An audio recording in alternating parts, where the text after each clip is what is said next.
hair up top, so keeping it cool up top. What's hilarious is all my friends ask me about this. They're like, "Doesn't that bother you in the heat?" And I'm like, "No." Like, because I keep it off the neck, so the neck would bother me, but up here, not at all.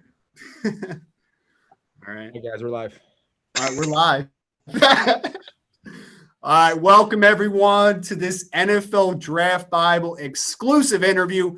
Ryan Roberts here, Rise and Draft on Twitter, having the pleasure of interviewing some of the best prospects coming out in this past year's draft, next year's draft. I have a young man that I am very familiar with. Before I invite him in, though, I have Mr. David Turner at Mavs _sports on the line. David, it's been a couple weeks, man. It's been a little busy for you, I'm sure.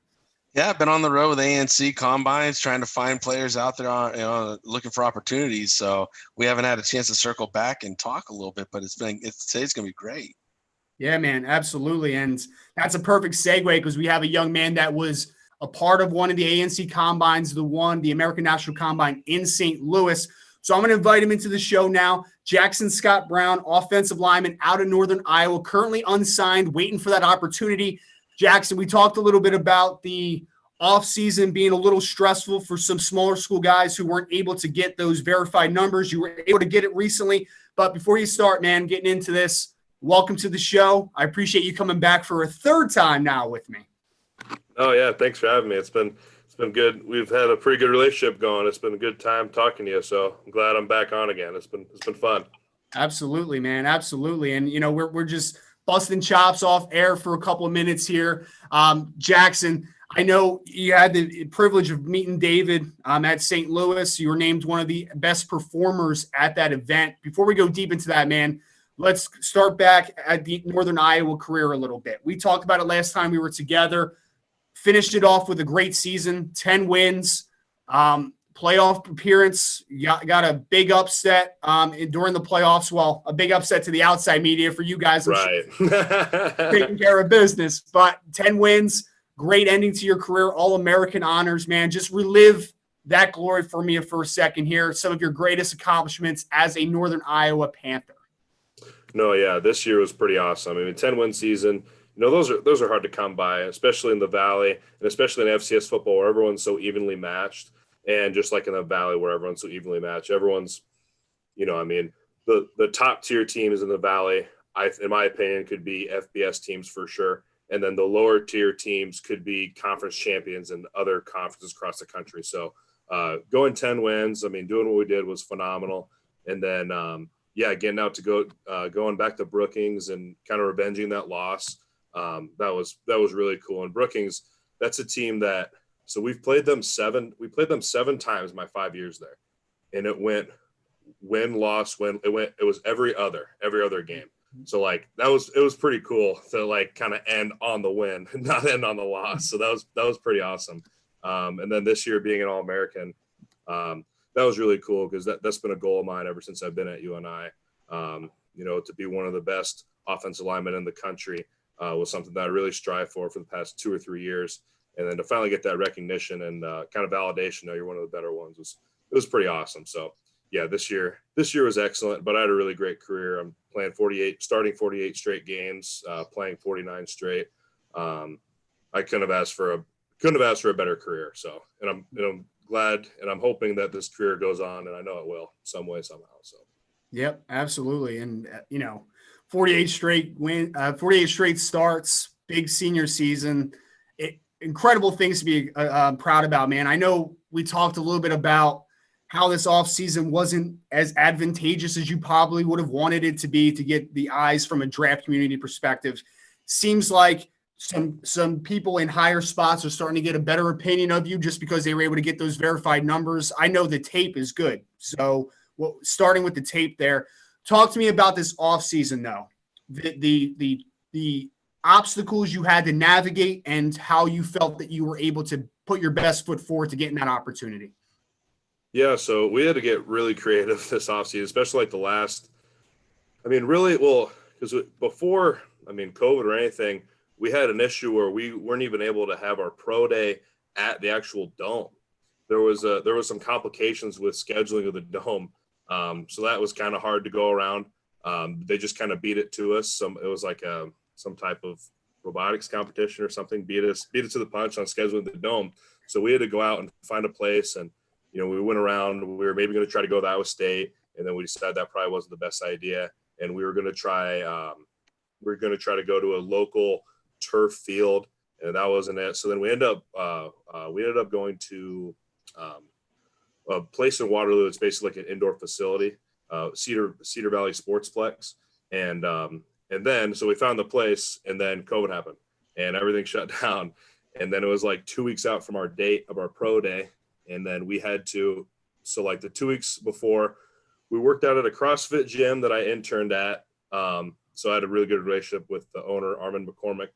And then that got shut down. And then me and another player of mine drove 2 hours a day to go to Iowa Central and then use their facilities and weight room until that got kind of shut down. But that kind of got shut down right before the pro day. So, and then we ended up working out a deal with the Cedar Valley Sportsplex that they let us in for a certain amount of time. And we did all our height, weight, all our measurables, and then did all the testing there and kind of got in and got out. So, and then that was 15 weeks ago. And then now then post kind of pro day training and stuff, the next thing we had to do is, we need to find a place to work out because UNI is closed. There's no gym now open in the area. So what we did was kind of me and another teammate of mine, Cal Twait, who graduated last year. We went all across the state of Iowa and just picked up equipment, different things we could. And it was we kind of took like a 3-day weekend, and I got some things from my high school. My high school coach, Pat Ryan, did an outstanding job of helping me out, give me a rack that we could use. And then another coach, Coach Carney, who supplied us with a bar from my high school. And then we ended up finding some weights along the way. And then now we have 700 pounds of weight. I mean, I hit like 640 for 4 the other day on squat. Cal hit like 585 for 4. So, I mean, we're able to get all the work that we can. So it actually worked out really well. So, but it's been, one thing that I've said is like the people that make it, the people that are going to get signed and make it out of this deal, the people that can be creative and the people that aren't just going to quit on themselves and quit when it kind of seems tough. And the guys that I've been working, all the people at UNI that I've been working out with, I mean, you've seen the videos of people that are still at UNI, what they've been doing in their garages. And that what we've been doing is just phenomenal. So, and that all goes to UNI. I mean, showing us that, the work's never done. You can always do something better, and just to be creative and to use the resources you have for yourself. And that's like a big thing that I've learned at UNI, and it's helped me out in this situation. So, yeah.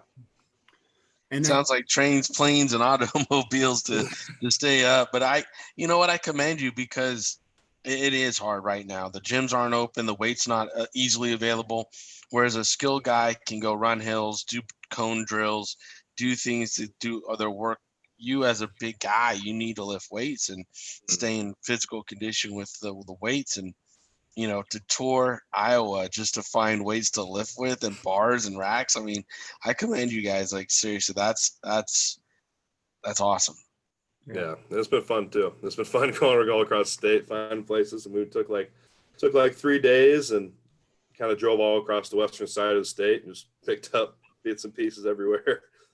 And they certainly breed them differently in Iowa, man. I'll tell you what, because like we were talking about just like some of the numbers that the Northern Iowa returnees are doing, right? Your guys coming off of the COVID, I assumed that like, hey man, some people are probably cutting corners a little bit. Obviously, there has been not a single corner cut, not only with that program, but obviously with yourself. And talk to me, Jackson, about this though, because I think this is a great point. Is you talked about it a little bit, the people that make it out of this situation. Has this reaffirmed it for you? Is this a blessing in disguise to say, hey, man, this is tough, but I know with every ounce of my being that I love football and I'm going to make this happen because I've been putting through the ringer here, but I'm still coming out on top here. Right, exactly. And I was just talking to some friends and some old teammates and even my mom about the situation I'm in. And I said, well, because come draft day, I kind of figured I wasn't going to get drafted. But I was pretty hopeful that I was going to be able to sign some type of free agent deal. And then seeing the guys that did and the guys that didn't, I was kind of disappointed and stuff. But then with all of this, I kind of realized, I said, well, there's no real difference between me and that guy who got signed right now. We're both back home. Like, what can I do to beat that guy out? What can I do to put myself ahead of that person? So you're right. I mean, it is kind of a blessing in the fact that now I love this game, but you kind of really even appreciate it more. It really, this whole situation kind of helps you to appreciate what you have and, what people have done for you and that kind of stuff. So, yeah, it's been a great experience. And even though it's been tough at times, I think it has been a learning experience and something that I'll definitely cherish later in my career. Mm-hmm. And I know, obviously, we wanted to ask about the ANC Combines, which David is heavily involved with as a pro liaison in that role, working with athletes to, make connections. David, let me go to you here. Talk to me about the St. Louis Combine a little bit and your impressions of Jackson before he got there, and then maybe a little bit of his workout as well. Sure. Before he came in, he had registered, and he was one of the smart players that actually attached his link to his highlight tape in the registration process, so I could watch that. Not all the players took advantage of that, and then later, like, how do I get you my tape? I'm like, oh, when you registered, you should have shot it to me, But when he did that, I saw a big mauling type guy that really, at his level, push people around, move people, clear people off the offensive line. He changed the line of scrimmage every time he came off the ball. And I wouldn't say he did it in an explosive manner. He did it in a really powerful manner, which was a strong base, good pad level, and he was just consistently just driving people out of there. And he had good combo and technique up to the second level, can locate and track moving targets and still hit them. So when I was watching him, I was like, oh, okay, here's a player. Let's see what he can do, what he looks like in person. And the night before, he, again, took advantage of the opportunity, came to the keynote speech, brought his mom, and I got to meet him and his mom a little bit. And, now he became a person to me. He just wasn't a player on the tape. And, we sat down, we talked a little bit.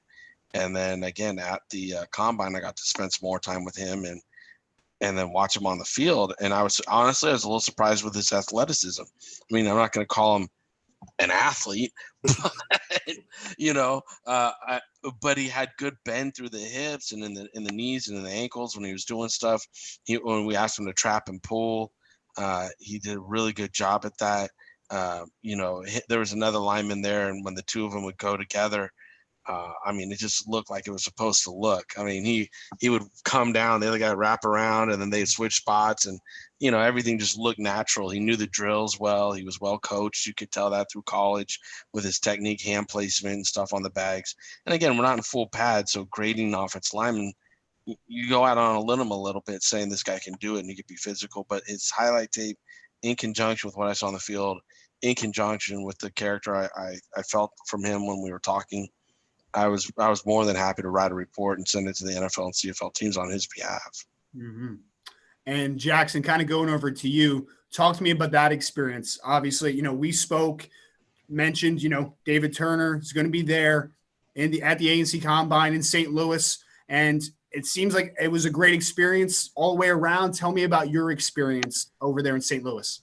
Yeah, no, it was an excellent thing, the ANC Combine. I think it really helped me. Just like you talked about earlier, get the verified numbers. That really helped me to get something, kind of put myself ahead of people that haven't done something like this Combine. And then, I went into it. You told me about it, and I looked into it. Said it looks like a pretty good deal, but I'm just not sure. Then I kind of decided, okay, I'm just going to do it. And the one thing I was worried about at first, kind of like my numbers, because it'd been a little bit since I'd worked on those things. But I was like, okay, I got 3 to 4 weeks, so I'm just going to continue my training and then add on like more sprint training, and then kind of go over all the agility stuff with the L drill, because that was something that I really wanted to prove that I could be an athlete. And then I ended up, I think my L drill time was 7.52, which was, pretty good for an offensive lineman. I was pretty excited about that time. And then my 40 was like 5.29, and I was pretty excited about that. I know I'm not like a crazy speedy guy, but I'm an offensive lineman, so you don't necessarily have to. But I felt like I was good. I felt like my 10-yard split was pretty good, and I felt like I was moving well for me. I think that I, did as well that I could have at the Combine. So I was very pleased with it. It was just a good experience to meet guys like Dave, and just kind of meet other guys there as well. They're in my same shoes. and then just to get my name out there even more. So yeah, it was a great experience. What was really interesting about him when we had him pull the ball a little bit just to see if he could do it, his snaps were right on point for a shotgun snap. It was well located, good velocity back. I really feel this is a young man that can step into either guard spot in the NFL, play either side, and in an emergency situation currently, he could snap the ball. But if you trained him a little bit, like if you got with an O-line coach and stuff, they train him a little bit more, he could play center for you. So he's got a lot of versatility in his game. And with his frame and his size, he can grow a little bit, as we talked about. And, I mean, this guy could be a player for a long time. Mm-hmm. Yeah, and that was something we talked a little bit about. Jackson was cross-training between all three interior positions when we talked last time. Is that something that you continue to do? Because I know, if let's say, obviously, starting as a backup, whatever it is, that guy, that swing guy, needs to be able to do multiple things. That's something you're getting more comfortable with as you're continuing to train here. Right. Yeah, I've done starting in January. I mean, right when I started doing all this stuff, that was talking to teams during the year, and then after the year, they were always asking my coach, can he snap? Can he play both guards? And my thing at UNI is, I played 48 straight games at left guard. Like I was never – I was at left guard for my whole entire career.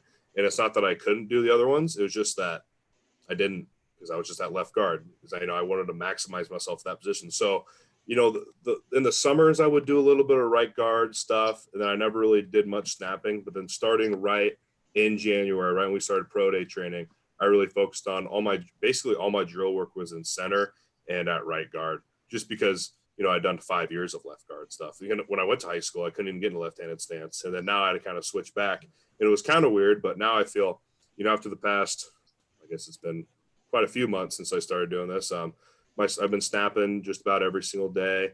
If I'm not working out, at least getting like 50 to 100 maybe snaps, just kind of on my own, really just kind of working the release point. And it's just kind of like it's just a motor pattern for me. I mean, I just had to practice it because it was something that I never whenever I'd try to snap on my own, I would just try to do it and then block someone. It kind of went all crazy. I just had to learn how to snap, learn how to actually just focus on the snap and then take a step, then take 2 steps. And then after I got done doing that, I feel really comfortable with my center as well as my right guard stance. And I was doing some snaps, working my pulling. So I feel really comfortable doing kind of all 3 interior spots.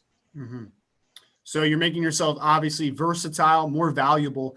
Sell me now for an NFL team, CFL team. I'm assuming that you're keeping kind of all options open for whatever team is presented with Jackson Scott Brown. What type of player are they getting the moment that you step in the door? Right. I mean, my whole entire life, I've never been the greatest athlete. Growing up, I was on the B team for basketball. I was an 8th grader that was getting beat out by 6th graders in baseball. Made varsity as a long snapper in high school as a freshman. So, I mean, I was never, but I was something I always put on my back and, really wanted to prove to people is I'm always going to be the hardest worker in the room. And that's something that I continued in college. Going into after my postseason meeting as a redshirt, I told my offensive line coach that my goal is to start next year. And he laughed in my face and he said, you should maybe try to give yourself a better goal. Well, 3 or 4 games into the year, I started that year. I've always had really high goals for myself. And if you ask other people about me at UNI, players, coaches, I would almost agree to say that I was one of the better leaders and one of the more hardworking guys that they've ever been around. Not trying to sound cocky. I just feel very confident that they would say that. So that's something that I would tell teams is that I will, for 100%, give my 100% all the time. That's something that I'm known for. And just kind of my staple is always to be the hardest worker in the room, no matter what. Mm-hmm. Speaking of your leadership and talking about it, were you ever a team captain? Yes, I was a team captain my senior year. And how did that go about getting chosen there at UNI? We did team captains right at the beginning of the camp, like the first day. We had 2 people. We voted for 2 captains at the beginning of the camp, and then 2 more kind of in the middle. And me and Briley Moore were both selected for team captains. But I feel like I was probably thought of as a leader along the offensive line for sure. Probably my last 3 years of college, my sophomore through senior year. If you were to ask people, me and another guy, Cal Tway, he's in the same position as me, as unsigned, and he got done playing a year ago. We were both kind of, along with some other really good senior offensive linemen when we were juniors and sophomores, but I feel like we were considered kind of leaders along the offensive line. And that's something that I like the leadership role, because I feel like that I will hold true to it, and I will, some people like to be leaders, every other day, and like they don't really want to do the work every day consistently, because it's hard. I mean, it's hard to put yourself to that standard because you have to do it every single day. But I like that role, and I'm really comfortable with it, and I've done it for a lot of years in my athletic career. So, yeah. Did you grow into a vocal leader, or did you stay just a lead by example type guy? I would consider myself definitely a vocal leader. I was kind of the rah-rah guy before games. I'm the guy who's going to get on you if you're not going in practice, but known to fight guys to get them going a little bit more in endo. But that's just kind of my mentality. And I don't try to do it to be nasty or mean. I just know that that's something that was done that happened to me, like not necessarily in like you're going to cuss you out or something like that, but just to kind of get a fire under your belt. And that's something that I've always done. And it's worked for me. I think it's worked for our team as well, because it's just kind of, like you said, Ryan, we're kind of just built different in Iowa. We're a little different. Now, starting 48 out of your 49 games in college, I'm going to assume there was not much injury history, but have you ever had like a shoulder or concussion or something that might have held you out of spring ball? The only thing that I had a minor, something on my back, very minor surgery on my back after my redshirt freshman year. It was basically, I had to clean up a little bit of a disc, and then, but now my back is fully healed, and we took the precautions. I mean, really it was only a couple month recovery, but that year I got it done December 15th, 2016. And then I basically didn't start lifting till like after spring ball that year, just to and then now, my back, like I said, I can squat like mid sixes I could put like 650 pounds on my back. I've had no back issues since. And my athletic training staff actually did a really good job. My head trainer is Travis Stuvey, and he always kept a really good eye on me. And I always, before the lift, after the lift, doing some type of core work, some type of glute work to keep my low back strong and that kind of stuff. So yeah. But other than that, I've had I'm pretty sure, and I've never even left a game due to an injury as well. So been pretty lucky, been pretty blessed. Talk about lifting. You have some records up there in Northern Iowa, don't you? Yeah, I think I still have it. I had the squat. I have the offensive line squat record, but that could probably be broken here pretty soon by some of the guys that are lifting right now. But yeah, I squatted 620 pounds in high school, bench 420, was right around like a 340 pound power clean. Those are some impressive numbers. And those was in college, you were able to do all those after the back surgery and no issue, right? Right. Yeah. Because those were all done post back surgery, because the back surgery was done in 2016. And then the squat was done like the spring ball before, or right before. So the winter before my senior year, along with the other lifts. So yeah. What's the best way you learn football? Is it in a playbook, on film, on the grease board? How do we get football in that head of yours? Film for sure. Early in my career, I think because I went to UNI thinking that I was going to possibly play right away. And then one of the biggest thing that I kind of struggle with was, you come from Iowa, you have a pretty basic, I think in my high school, we had 30 kids out for football my senior year, and like 17 of them were freshmen. So it was very basic playbook that I grew up with. And then going to UNI, we were kind of right in the middle of putting in this, and we go through different things. Like, we had, I think, 5 different offensive coordinators in my career around that. So, my first year was way different than my second year, and that was different my third year. But with that, so I kind of struggled with the playbook at first, and that was something that I think kind of held me back a little bit. And then, my biggest thing is I need to kind of feel it. I would find myself like a kinetic, like I need to feel it. I need to see it. And sometimes early in my career, I kind of struggled with like the pen and paper aspect of it. But my last 3 years, I felt pretty confident in that aspect. But my biggest way to learn football is by watching it and, watching the defense, watching safety rotation to see where different blitzes are coming and to see who's hot, who's not. And then like on the field, like walkthroughs and that kind of stuff.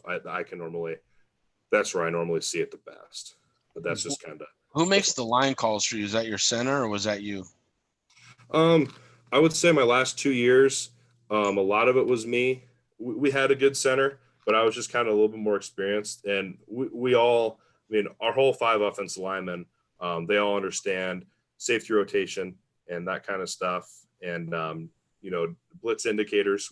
Our offensive line coach, Ryan Klein, did a really good job with us teaching us how to know when, you see some type of threat, or you have if you have a guy who normally plays like outside shade of you and he's inside shade of you, he's probably cheating so they can bring a slant or something across. So we were all kind of taught that kind of stuff. But I feel like I did a lot of the line calls my junior year and then a decent amount my senior year, but our center did a pretty good job too, though. So. Yeah, that's a true offensive lineman right there, sharing credit along the board. You ask a DB who makes the freaking calls, and they're like, "Oh, I made the call." Linemen, they're sharing the credit. You have to, man. They're part of a machine over there. I mean, exactly. No, I wish everybody in this world had offensive line mentality. Really do. I mean, it's just amazing the credit. You go any offensive lineman, it doesn't matter. You just share credit. That's the way it goes. That's my favorite interview too. Is I always ask boast about yourself a little bit, and they're all like, man, I'm all right. I push people around a little bit. So, yeah. Jackson, I want to ask though, because you made a great point there. I didn't know that you had that many offensive coordinators while at UNI, but I know this past season when I'm watching the film, a lot of spread concepts, see a lot of inside zone looks, zone read stuff. Have you had experience doing other things, whether that be wide zone, gap power, different types of concepts in the run game? Right. Yeah. I mean, we kind of run it all.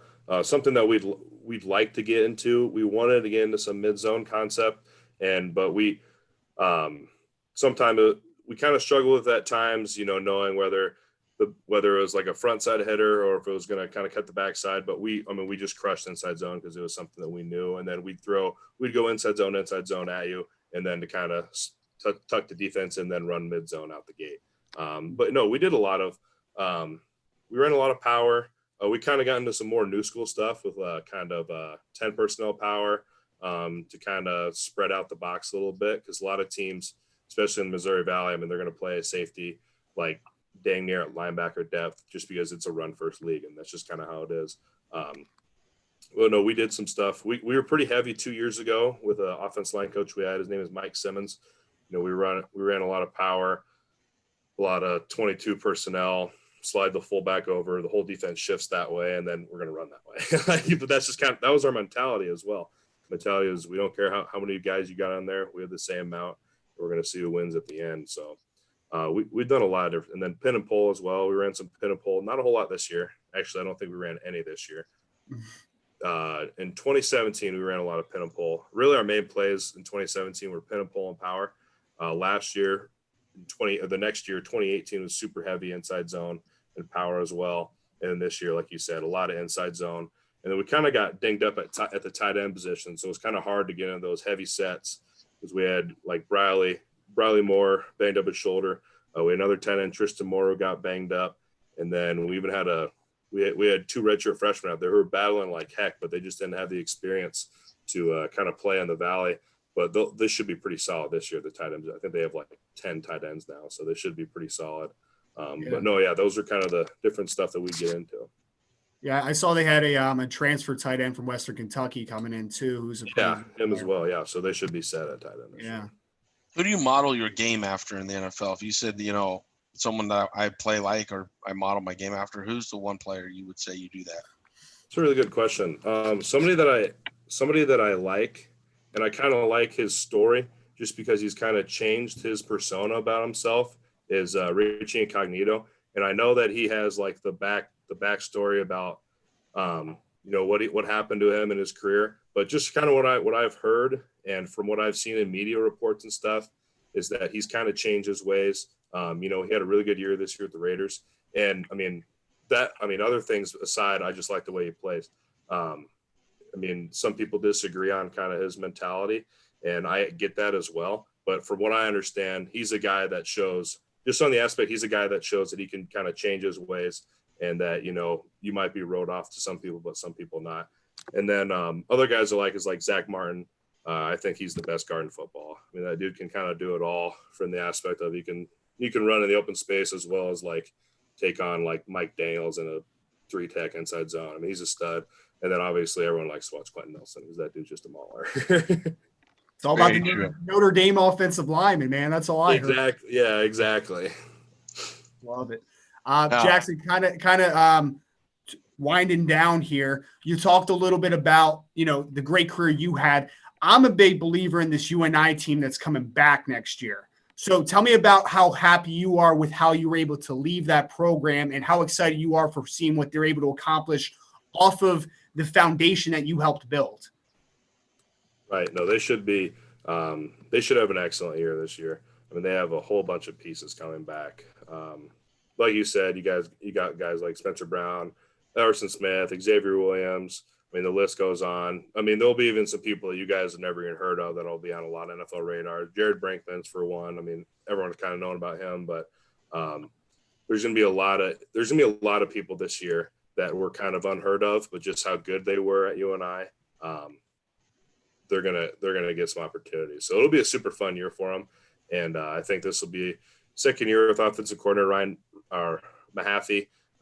He's going to do an excellent job. You know, he's got that year under his belt. You know, he kind of has a system he wants. He has the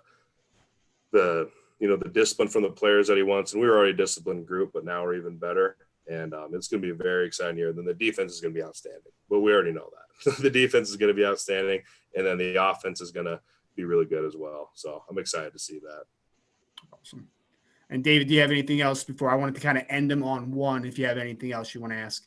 No, we're good. Like I said, he's a solid young man with good character, high marks for me on everything. So I'm good with him. Awesome. Well, Jackson, let's end you on this one, man. We talked about what you can bring to a team. Talk to me about that moment now, man, whenever it is that you get the call from an NFL team, CFL team, the beginning of a new chapter. What's that moment going to feel like when you're officially a professional football player?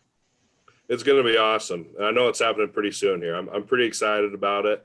And, you know, I'm expecting here the next month or so to be hearing something. And when it happens, it's going to be awesome. But then I'm also going to have to take a couple minutes, you know, relax and realize, all right, now the real work starts. I've done all this my whole life to get to this point. Now it's going to get me harder. So I'm excited for the opportunity. Any opportunity that comes, I'm just ready to take it. So.